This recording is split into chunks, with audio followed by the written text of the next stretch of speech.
मैं बोल रहा हूं, मैं इसलिए जिंदा हूं कि मैं बोल रहा हूं। दुनिया किसी गूंगे की कहानी नहीं लिखती। जिन्हें ये लगता है कि इमरान सियासत में आने के बाद अपनी आवाज का लहजा नर्म कर लेगा या चुप हो जाएगा, मैं उनसे कहना चाहता हूं कि मैं इसीलिए सियासत में हूं क्योंकि मुझे मजलूमों की आवाज सड़क पे भी उठानी है और संसद में भी उठानी है। मैं इसीलिए सियासत में हूं। तब मैं ये नज्म सुनाता हूं आपको कि मेरे हिंदुस्तान से मेरी निस्बत कैसे तोड़ोगे, निस्बत कैसे तोड़ोगे। तैयार रहना अगले मिसरे पे, यहां से लेकर के पीछे तक, इस तरफ भी। मेरे हिंदुस्तान से मेरी निस्बत कैसे तोड़ोगे, मेरे हिंदुस्तान से मेरी निस्बत कैसे तोड़ोगे। छत तोड़ोगे लेकिन मेरी हिम्मत कैसे तोड़ोगे। मेरे हिंदुस्तान से मेरी निस्बत कैसे तोड़ोगे, निस्बत कैसे तोड़ोगे। मेरे हिंदुस्तान से मेरी निस्बत कैसे तोड़ोगे। छत तोड़ोगे लेकिन मेरी हिम्मत कैसे तोड़ोगे। मेरे हिंदुस्तान, पहला बंद पढ़ता हूं इस नज्म का कि तुमने मेरे देश का सारा ताना बाना तोड़ दिया। गुवाहाटी हाईकोर्ट के जज ने कहा बुलडोजर तो बंद कर दीजिए अदालतें। पटना के जज ने कहा कि फिर अदालतों का क्या काम है अगर इंसाफ आप ही करेंगे तो। तब मैं बोलता हूं कि तुमने मेरे देश का सारा ताना बाना तोड़ दिया। तुमने मेरे देश का सारा ताना बाना तोड़ दिया। प्यार मोहब्बत वाला तुमने हर अफसाना तोड़ दिया। पर तुमसे नहीं टूटेगा मेरा भारत कैसे तोड़ोगे। छत तोड़ोगे लेकिन मेरी हिम्मत कैसे तोड़ोगे। मेरे हिंदुस्तान से मेरी निस्बत कैसे तोड़ोगे, निस्बत कैसे तोड़ोगे।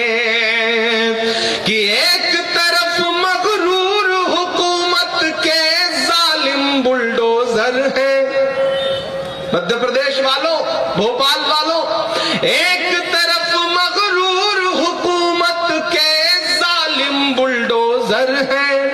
एक तरफ कुछ मजलूमों के सहमे सहमे छप्पर हैं। पर जालिम कहने की जुर्रत कैसे तोड़ोगे। छत तोड़ोगे लेकिन मेरी हिम्मत कैसे तोड़ोगे। मेरे हिंदुस्तान से मेरी निस्बत कैसे तोड़ोगे, निस्बत कैसे तोड़ोगे। मैं चल रहा हूं कन्याकुमारी से राहुल गांधी जी के साथ। आप अंदाजा लगाइए भोपाल वालों की, एक शख्स हर दिन 25 किलोमीटर पैदल चल रहा है ये कहते हुए कि नफरत छोड़ो भारत जोड़ो। मैं कल बैठा था एक डिबेट में भाजपा के एक बड़े प्रवक्ता कि टूटा कहां है भारत जो जोड़ने की जरूरत है। मैंने कहा सिर्फ भौगोलिक रूप से नहीं टूटा है, तुमने जो समाजों को तोड़ा है, जो लोगों के बीच में नफरतें फैलाई हैं, अमीर और गरीब के बीच का रिश्ता तोड़ दिया है, महंगाई इतनी बढ़ा दी है कि आम आदमी के पास खाने को नहीं रह गया। ऐसे में आप कह रहे हो कि जोड़ने की जरूरत कहां है। राहुल गांधी जी जो काम कर रहे हैं वो बहुत बड़ा है। एक पत्रकार ने मुझसे कहा इमरान साहब आप राहुल गांधी के साथ चल रहे हैं, आप क्या कहेंगे। मैंने कहा कि मैं अगर महात्मा गांधी के दौर में पैदा हुआ होता तो उनके साथ अंग्रेजों के खिलाफ पैदल चल रहा होता। मेरी खुशनसीबी है कि मैं इस दौर के गांधी के साथ पैदा हुआ हूं, मैं राहुल गांधी के साथ पैदा हुआ हूं। तो आज भारत जोड़ने के लिए उनके कदम से कदम कदम मिलाकर के पैदल चल रहा हूं। जो हर जालिम से टकराएगी वो आंधी बनाऊंगा, जो हर जालिम से टकराएगी वो आंधी बनाऊंगा। नए अंग्रेज आए हैं, नया गांधी बनाऊंगा। ये जो नया गांधी है, जो एक टी शर्ट में भाजपा इतनी बौखला गई है पचौरी जी कि राहुल गांधी जी की टी शर्ट के रेट पता कर रही है। भाजपा के ऑफिशियल ट्विटर हैंडल से राहुल गांधी जी के टी शर्ट की फोटो पोस्ट होती है। पिछले 3 महीने से यात्रा चल रही है। इन 3 महीनों में नरेंद्र मोदी जी ने कम से कम 200 बार कपड़े बदले होंगे, कम से कम 50 रंग के कपड़े बदले होंगे, लेकिन एक शख्स निकला है। एक सफेद कलर की टी शर्ट है, एक ट्राउजर है और पूरी भाजपा परेशान है।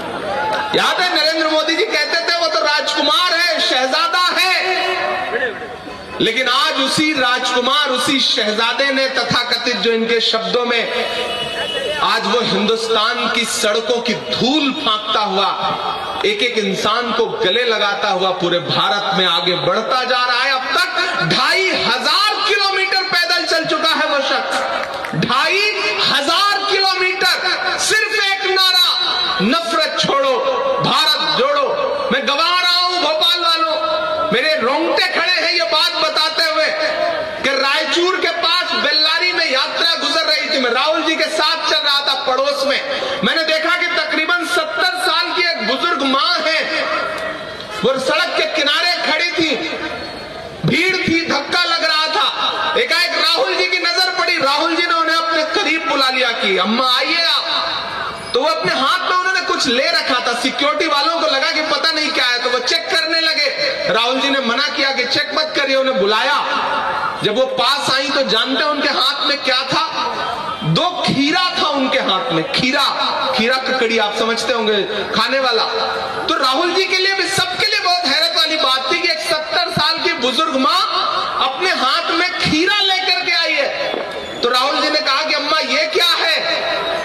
तो उस बूढ़ी मां ने जो बात कही वो सुनना भोपाल वालों। उन्होंने राहुल जी से कहा कि बेटा मेरे पास और कुछ था नहीं, ये जो खीरा है वो उस खेत का है कि जब तुम्हारी दादी इंदिरा गांधी ने भूमि सुधार उन्मूलन कानून लाया था तो मुझे थोड़ा सा खेत मिला था। ये उस खेत का उगाया हुआ खीरा है जो मैं तुम्हारे लिए लेके आई हूं। मेरे भाई, मैं ऐसे ऐसे मंजर देख के आया हूं। जानते हो क्यों परेशान है भाजपा? कल उनके एक बड़े प्रवक्ता ने कहा कि अरे राहुल गांधी जी तो बहुत लंबी यात्रा पे निकले हैं, चुनावी स्टेट में नहीं आ रहे। मैंने कहा बिना आए हिमाचल हार गए आप, जहां से नड्डा जी आते हैं। अच्छा, नरेंद्र मोदी जी गुजरात जीते तो बड़ी बड़ी फोटो चैनलों पे चली नरेंद्र मोदी जी की, लेकिन हिमाचल हारे तो हारने पे फोटो नहीं लगी, वहां लगी नड्डा जी की। ये जो मीडिया जो खुराफात करता है, इस खुराफात को समझिएगा। तो मैंने उनसे कहा कि मेरे भाई राहुल गांधी इस बार बहुत लंबी सोच के साथ निकले हैं। वो जानते हैं कि इस देश से जब तक नफरत कम नहीं होगी तब तक भाजपा कम नहीं होगी। वो नफरत कम करने के लिए निकले हैं, वो डर कम करने के लिए निकले हैं। और हालत ये है कि राहुल गांधी जी की दाढ़ी पे कमेंट, राहुल गांधी जी की टी शर्ट पे कमेंट, ट्राउजर पे कमेंट। मेरे भाई, भारतीय जनता पार्टी के पास मुद्दे नहीं बचे हैं। बौखला गई है भाजपा, राहुल गांधी जी की यात्रा से बौखला गई है भाजपा। जुड़ रहा है भारत। मैं देख के आया हूं, मैं गवाह हूं। इसलिए मैं आपसे कह रहा हूं कि आने वाले दिनों में मध्य प्रदेश में जो लोकतंत्र के लुटेरे हैं, जिन्होंने सरकार लूटी थी, उन्हें भी बदलना है। और अगर आपने यहां बदलाव कर दिया तो मेरे भाई, आप ये भी देखिएगा कि 2024 में दिल्ली की तख्ती और दिल्ली की कुर्सी भी बदलेगी।